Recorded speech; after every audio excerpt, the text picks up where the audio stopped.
อ่านการเขียนการบอกและการฟังเนื้อหาหรือว่าจะจากโบราณในการออกเสียงที่ว่าที่ขั้นในการพอมาพิจารณาโบราณที่เป็นหนึ่งกับเป็นที่ขั้นกับการออกเสียงแต่ว่ามีในหลายที่ว่าเป็นนักศึกษาที่ว่าโบราณมาออกเสียงเป็นสองจะเจอปัญหาจะได้เรียนที่การคนกลัวมาเหตุการณ์เช่นอะไรสมัยนักเรียนที่คนกลัวในการสอนในการเรียนได้ถึงตัวอะไรที่การพัฒนาก็ได้การศึกษาเอาตัวก่อนนี้เนาะเพื่อว่าให้นักเรียนที่คนกลัวในการพัฒนาการเรียนอันนี้ก็จุดประสงค์สำหรับการวิจัยเนาะเป็นยังจุดวิจัยตัวก่อนนี้เนาะจุดประสงค์ในการวิจัยตัวนี้ก็เป็นตัวที่หนึ่งก็เป็นประสงค์เสริมให้นักเรียนที่คนกลัวเนาะในการเรียนภาษาอังกฤษโดยนำใส่การสอนแบบนักเรียนเป็นกลางสำหรับจุดประสงค์ที่หนึ่งและจุดประสงค์ที่สองก็เป็นเพื่อให้นักเรียนมีระดับต่ำได้ประโยชน์จากการมีส่วนรวมในการเรียนเพราะว่าไม่น่าค่ะว่าในด้านการมีส่วนรวมเนาะจะเห็นในบุคลิกอ่อนสามารถประสานช่วยเหลือกันกับบุคลิกเรียนเองเนาะอันนี้สามารถช่วยเหลือกันได้และจุดประสงค์ที่สามก็เป็นการพัฒนาวิธีการสอนของครูไปในที่ไหนครูเขาเป็นที่การพัฒนาตัวไหนนักเรียนสามารถช่วยเหลือกันได้แล้วก็มีส่วนรวมเนาะสำหรับจุดประสงค์มีสามอันเนาะและขอบเขตของการวิจัยเนาะเรียนการวิจัยในครั้งนี้มันจะมีอยู่ขอบเขตการศึกษาการวิจัยกับมีอยู่ในของภาษาอังกฤษปีที่สองปีที่สองก็เป็นระบบการเรียนก็เป็นที่สองของปีสำหรับผู้ผสมในฐานเรียนหนึ่งปี2021เนาะซึ่งจบไปบนปีนี้เนาะนะคะให้ขอบเขตการวิจัยเป็นข้อหาบนและขอบเขตการเรียนของปีเนาะแค่ข้อปีของลักษณะการเรียนการสอนเนาะวันนี้สำหรับมันจะมีตัวเป็นต้นเนาะที่ว่าข้าพเจ้าเลือกมาเป็นยังตัวเป็นต้นเนาะตัวเป็นต้นนี่เป็นข้าพเจ้าเลือกเอาข้อมูลการเรียนการสอนแบบเรียนเป็นการมาเป็นหลักในการดำเนินการวิจัยเนาะและตัวเป็นตามสำหรับการวิจัยเนี่ยตัวที่หนึ่งจะเป็นเพื่อส่งเสริมให้นักเรียนมีส่วนร่วมในการเรียนภาษาอังกฤษโดยใส่การเรียนแบบนักเรียนเป็นการแต่ตัวที่สองจะเป็นเพื่อให้นักเรียนที่มีระดับการแบบประโยชน์จากการเรียนส่วนรวมแต่ตัวที่สามจะเป็นเพื่อพัฒนาการสอนของครูสำหรับวิธีดำเนินการวิจัยเนาะวิธีดำเนินการวิจัยของข้าพเจ้ามันจะมีกระบวนการเรียนการสอนภาษาอังกฤษเนาะจะเป็น2ภาษาในการเรียนการสอนภาษาอังกฤษในมีการสอนภาษาจะแบ่งออกเป็น2ภาคเนาะ2ภาคคือการเรียนสอนภาษาอังกฤษสายภาษาอังกฤษโดยตรงแต่การเรียนที่2ก็เป็นเรียนสอนภาษาอังกฤษไหนสายอื่นเนาะก็จะมีสายภาษาสายภาษาลาวแล้วก็ในหันครูสอนโดยที่จะลงเป็นภาษากันเองการเอานักเรียนเป็นกลางในการสอนเราจะบอกกันในทีซ่าโคเรนซีจะหนึ่งที่ข้าพเจ้าสอนนะในใช้วิธีการสอนแบบอนุเกณฑ์เป็นการในของสอนภาษาอังกฤษปีที่2มันมีวิธีการเก็บข้อมูลของข้าพเจ้าน้องก็เป็นจะใช้วิธีเก็บข้อมูลจากการสังเกตการเรียนการสอนเนาะการเรียนการสอนในหันจะมีจะสังเกตจากครั้งที่1ครั้งที่2แล้วก็มีการสอนแบบหอบเบี้ยนแล้วก็มีการเก็บข้อมูลโดยการสอบถามสัมภาษณ์แล้วก็มีการบันทึกวิดีโอในการสอนน้อง1 ครั้งนะคะนอกจากนี้ข้าพเจ้าเองยังครูวิธีการสอนสิ่งต่างๆในจะว่าพร้อมกันเนี่ยน้องเรียนการวิจัยจะเห็นให้มีการประเมินตัวจริงที่ว่านักเรียนสามารถเรียนได้พอมาถ่ายในการวิดีโอเดี๋ยวจะมาเปิดมันคือว่านักเรียนมีการส่วนความทำลายเนาะแต่อย่างแรกในการสอบถามน้องเรียนข้าพเจ้าเรียนได้ลงอยู่ใน4หัวข้อในการสอบถามเนาะที่เป็นคำถามเราเนาะคำถามที่1เป็นยังที่เด็กในห้องเรียนน่าสนใจเนาะ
สองเป็นก็ได้คำตอบเนาะคำตอบสำหรับคำถามที่สองแม่นักเรียนส่วนร้ายเนี่ยตอบว่าการยิงเกมการเป็นกันเองเนาะในข้อความซึ่งการเรียนมีวิธีการอธิบายเรามีทั้งบางคำตอบเนี่ยเป็นในมีวิธีการสอนในกำลังใจเนาะและมันจะมีเราสำหรับตัวที่เราคำตอบที่ว่าจะพูดอะไรได้ไหนเนาะอันนี้เป็นหลายองค์ก็เป็นตอบว่าผู้ทักไม่ร้ายขืนเนาะแล้วผู้วิธีการที่สอนแต่เรียกอีกนอกนี้แล้วยังมีบางคำตอบที่ว่าเขาใจง่ายเกี่ยวกับการเรียนธรรมะอาจารย์บอกให้โอกาสเวลาเรียนคิดเพราะว่าหาเวลาเรียนคิดจะผูกเนาะผูกไปตัวเองเลยนะผูกน้ำกันเขาไม่ได้ปฏิบัติจริงเนาะให้โอกาสเพิ่มขนาดเรียนต้องมีเวลาเรียนก่อนกันและสำหรับคำคนการใจได้คำถามข้อที่สามเนาะข้อที่สามต่อไปคำถามข้อที่สามการตอบส่วนร้ายเป็นผู้บอกภาษาที่แรกกดการอธิบายตัวเด็กเนาะบางคนท่านจะบอกภาษาบางคนบอกว่าผู้เอาใจจะนั้นเป็นเก่งเนาะสำหรับคำถามข้อที่สามคำถามต่อมาคำถามข้อที่สี่นักเรียนส่วนร้ายต่อไปยังไงแปลคำถามล่างนั่งเวลาไหนคำในนั่งบอกภาษาในตาลงให้เน้นการออกเสียงภาษาและกระตุ้นภาษาเอาไปใจนักเรียนอ่อนให้ร้ายขึ้นนอกนี้นักเรียนจำนวนหนึ่งอยากให้อธิบายการออกเสียงจะการให้เน้นนั่งใส่เสียงต้นฉบับเนาะนั่นอาจจะเป็นการเปิดเสียงของต้นฉบับเป็นภาพป้าน้องแต่คนการประเมินเราเป็นนักเรียนสลายหรือโบราณจะโบราณทัศน์เลยอีกแต่ว่าจะเป็นได้ยังสถานที่นักเรียนสามารถจือในของเรียนในรักษากลับมาแล้วก็จะมีการดึงเพราะว่าบางครั้งอาจจะเป็นเพราะนักเรียนเขาเคยเขียนเสียงของคำศัพท์ภาษาอังกฤษเนาะก็จะออกเสียงแต่เราเคยแบบเขียนตามมันเขียนของภาษาอังกฤษเนาะแต่เราจะมีการแยกเสียงจะเห็นให้เขาบทจือพอเราเคยแยกมาก่อนเนาะสรุปอธิบายโครงการวิจัยในข้อเสนอแนะเนาะและนี่การจัดการเรียนการสอนโดยนำใส่กิจกรรมกลุ่มโน้ตนักเรียนทุกคนมีส่วนร่วมเนาะเป็นส่วนร่วมนักเรียนมีโอกาสในการพัฒนาศึกษาด้วยกันแก้ไขปัญหาโดยตัวเองผู้ปกครองและจัดการเรียนการสอนที่ได้รับแตกต่างกันให้นักเรียนมีส่วนร่วมในการทำสร้างและการเรียนรู้ความคิดเห็นของคนอื่นช่วยกันในการร่วมมือในการปฏิบัตินักเรียนรวมความสิ้นเชิญในการเรียนแบบอันเป็นใจกลางจากครั้งที่หนึ่งที่สองที่สามอันนี้ก็จะเป็นมีความสิ้นเชิญในการช่วยเหลือซึ่งกันและกันฉะนั้นผู้สอนต้องให้ความสำคัญในการสร้างให้ภูมิใจทั้งภายในและภายนอกให้เกิดขึ้นในตัวของผู้เรียนเพื่อว่าให้นักเรียนมีความสิ้นเชิญโดยตัวเองให้คำแนะนำเรื่องผลประโยชน์ของการเรียนภาษาอังกฤษนอกจากนี้แล้วผู้สอนต้องใส่ผมแบบการสอนหรือสะกดหรือนำกิจกรรมที่สร้างให้ภูมิใจในนักเรียนหลายสุดขอขอโทษสำหรับการวิจัยในครั้งนี้ในฐานะข้าพเจ้าเป็นวิจัยในการดำเนินกิจกรรมครั้งนี้ข้าพเจ้าต้องหาตัวของผู้เรียนในเรื่องนี้ข้อที่หนึ่งการจัดกิจการการจัดการเรียนการสอนแบบเห็นนักเรียนเป็นการการนักเรียนมีส่วนร่วมในส่วนไหนการเรียนของนักเรียนที่ประสิทธิภาพยิ่งขึ้นและตัวที่สองเป็นนักเรียนออนในทางผลประโยชน์จากการเรียนแบบมีส่วนร่วมหลายขึ้นตัวที่สามเป็นผู้สอนมีประสบการณ์ในการจัดกิจกรรมการสอนแบบในนักเรียนมีส่วนร่วมผ่านการเรียนเดี่ยวรวมการแบบเป็นทีมและจะมีวิดีโอบางส่วนที่ข้าพเจ้าตัดหรือว่าเอามาให้เบิ่งสำหรั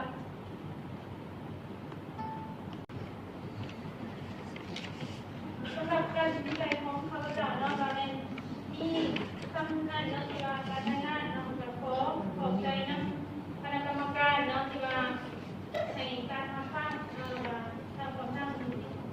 นักศึกษาที่ว่าในการทำฟังเป็นตัวเลือกสำหรับการวิจัยของข้าพเจ้าก็มีเพียงเท่านี้ถามว่าจะว่ามันจบการศึกษาอะไรที่ของข้าพเจ้าปกครองก็ขอให้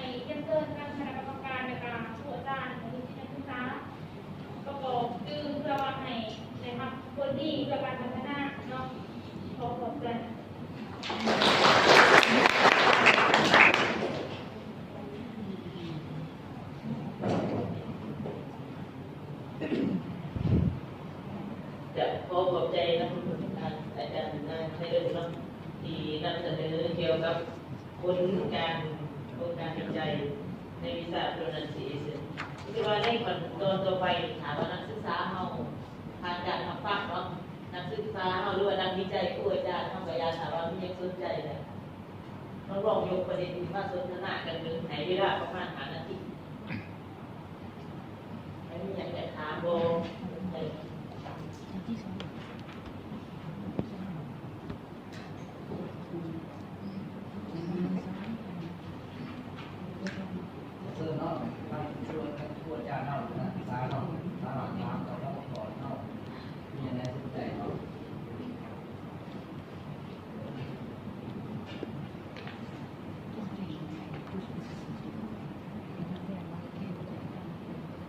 ก็ใช้หยอน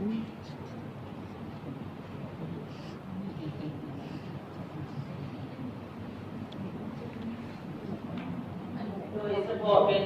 นักศึกษาสายภาษาต่างประเทศเนาะที่ว่าเขาจะลงไปฝึกงานกันหน่อยผ่านการฟังบทรายงานวิจัยตัวนี้นี่ประเด็นหลักๆก็คือเป็นคนอยากศึกษาว่าการที่ให้นักเรียนมีส่วนร่วมในการเรียนจะช่วยให้นักเรียนได้เรียนรู้หลายบ่เนาะอันนั้นเป็นจุดประสงค์หลักๆของการวิจัยครั้งนี้จุดประสงค์ของเพิ่นคิดว่าเป็นจังได๋ผ่านการฟังมาผลของมันออกมาเราคิดว่าเป็นจังได๋มียังสนใจบ่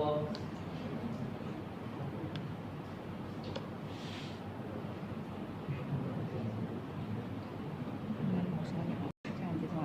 ศึกษาสายบ่สนใจบ่เพราะว่าได้หันนอกจากการเรียนการออกเสียงแล้วมันยังใจอะไรเรียนเป็นเด็กการนะคือว่าใจถึงห้องเป็นสามารถทำได้เรียนเป็นไรเนาะเพราะว่าทุกมื้อนี้เขาเป็นใจอะไรเรียนเป็นเด็กการแหละเนาะแต่ละสาขาเหมือนกันนี่บ่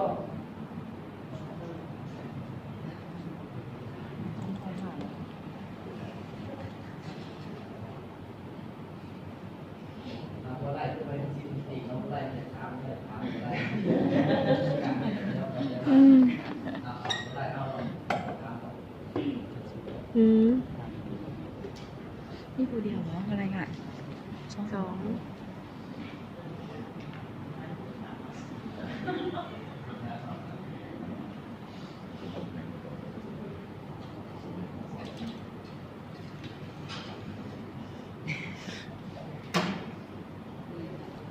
เดินเรื่องหรือว่าโดนบทหนึ่งมีใครอยากถามเราก็น่าจะได้บทหนึ่งอาจารย์โมเมนต์ถามเราจะว่าอาจารย์ติดข้อเหลวเกียนเราแนะนำที่อาจารย์เป็นช่วยสอนวิชา presentation เนี่ย presentation สอนคือกันเนาะแต่ว่ามันก็เป็นข้อขอที่น่าสนใจเนาะอาจารย์เราแต่ว่าเหตุยังไงสิให้นักเรียนมีส่วนร่วมในวิชานี้เนาะเพราะว่าเป็นวิชาที่ยากสำหรับแล้วก็คุณพวกเราเรื่องการสอนเสียงลงไปอย่างในเราต้องอาศัยชีวิตเนาะแต่ว่าอย่างแรกเปลี่ยนตัวการมีส่วนร่วมคือโรงเรียนสงฆ์เราส่วนใหญ่เลยค่ะมันจะสิบคือกันกับโรงเรียนทั่วไปคือของเราเนาะมันจะมีนักเรียนสามารถทำกิจกรรมที่หลากหลายเนาะแต่ว่าในหันอยู่ในโรงเรียนนี่อาจารย์เวลาอาจารย์เฮ็ดกิจกรรมอาจารย์พูดปัญหาอย่างโห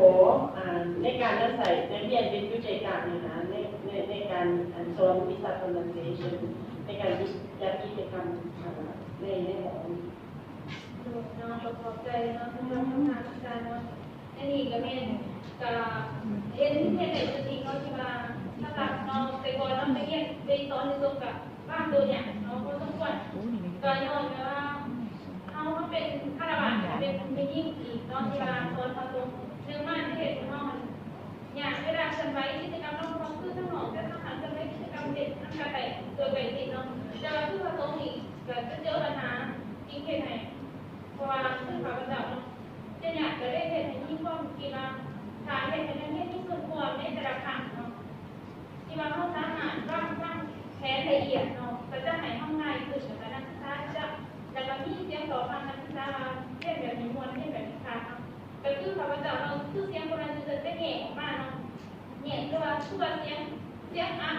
เนาะที่ว่ามันสามารถแง่ออกมีประสบค ำแต่ละอย่างแล้วก็จะมีออกมาแล้วก็จะเห็นเป็นเวิร์กซีทให้เขาเจาะที่แต่ละกลุ่มเนาะแล้วก็ให้เขาเจาะลงเขียนน้องเพื่อสังเกตในข่าวน้องที่ข่าวเขาเจาะมาจะมีน้องในข่าวจะมีเป็นรับการแค่ในข่าวหนึ่งเขาอาจจะพูดจืดจากการจะเอาแบบให้เป็นเวิร์กซีทออกมาแล้วก็ให้เขาไปนั่งเขียนเนาะเขียนเสียงของภาษาในแต่ละเสียงให้เขาเขียนด้วยตัวเองในแต่ละกลุ่มซอยกันเขียนเนาะเขียนออกมาแล้วจะเป็นผลงานของเขามันอาจจะมีบางภาษาที่เขาเขียนผิดเนาะจะมาแบบสามารถเอาหลักฐานตัวนี้มาใส่มาตัวนี้มันผิดแต่เพื่อนอ่ะออกต่อไปก็เป็นเอามาเขียนใหม่ขึ้นมาให้มันถือต่อแต่มาเป็นผลงานของเราเนาะอันนี้ก็เป็นเขียนเองเขามีส่วนความหมายถึงเขาปัจจุบันภาษาอีกเนาะอันนี้ได้แต่ละครั้งมันจะเป็นแบบนี้เนาะอีตามประสบการณ์จริงที่เราเจอเนาะตัวงานยากตัวทำเสียงแบบตัวไหนเคยนักศึกษาเราเขียนภาษาก็จะเขียนเป็นภาษาธรรมดาแต่เราแบบไม่นานที่เขียนเสียงออกมาเขาจะเขียนมือถือเพราะว่าเขาไม่เคยเขียนมาก่อนเนาะแล้วก็เขาก็จะออกเสียงมือถือแต่ว่าไม่นานค่ะเขาถูกเนาะไม่ได้เลยจริงเขาก็มีการดื้อบางแต่ไหนภาษาภาษาภาษาเป็นยิ่งเนาะอาจจะเป็นสำหรับข้าพเจ้าในแบบนั้นขอบใจ มีผู้อื่นสนใจอย่างงานอีกบ่แต่ว่ามี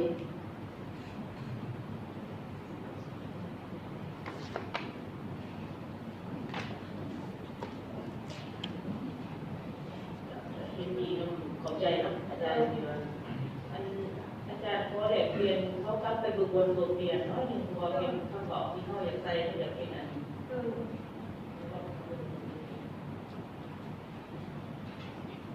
ตัวเปลี่ยนที่อาจารย์ใส่ว่าอยู่บนตัวเปลี่ยนยามตามอาจารย์เอาจุดผสมมาใส่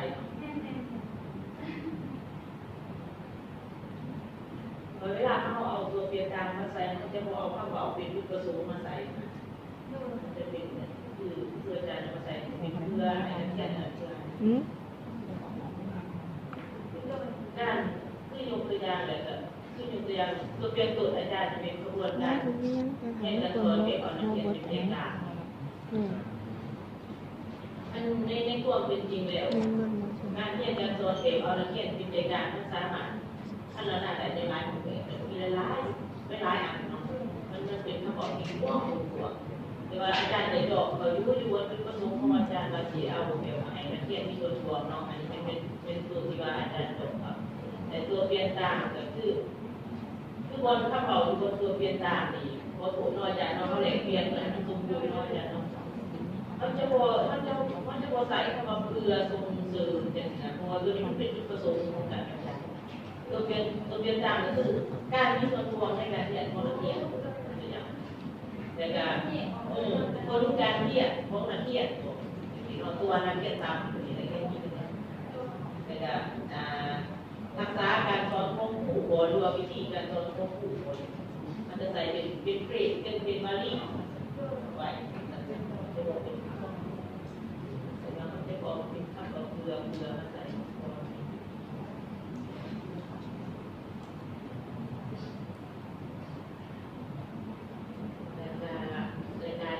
อีกอันนึงถามเจ้าโตอันอยากแต่เรียนคนละงานวิจัยของอาจารย์เองมันจะยังคงบนในใจว่าอาจารย์เป็นวิจัยพัฒนาหรือวิจัยแบบพัฒนาใจ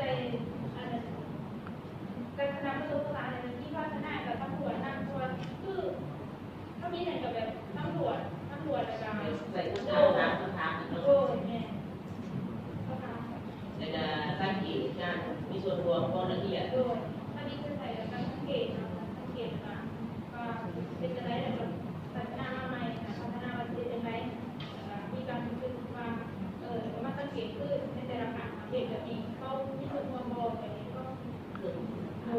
แม่เป็นเรื่องระดับเป็นมาแต่ว่าอยู่ในคนที่เข้าบทโกงนะท่านอาจารย์เห็นแบบคือคุณภาพปริมาณนะ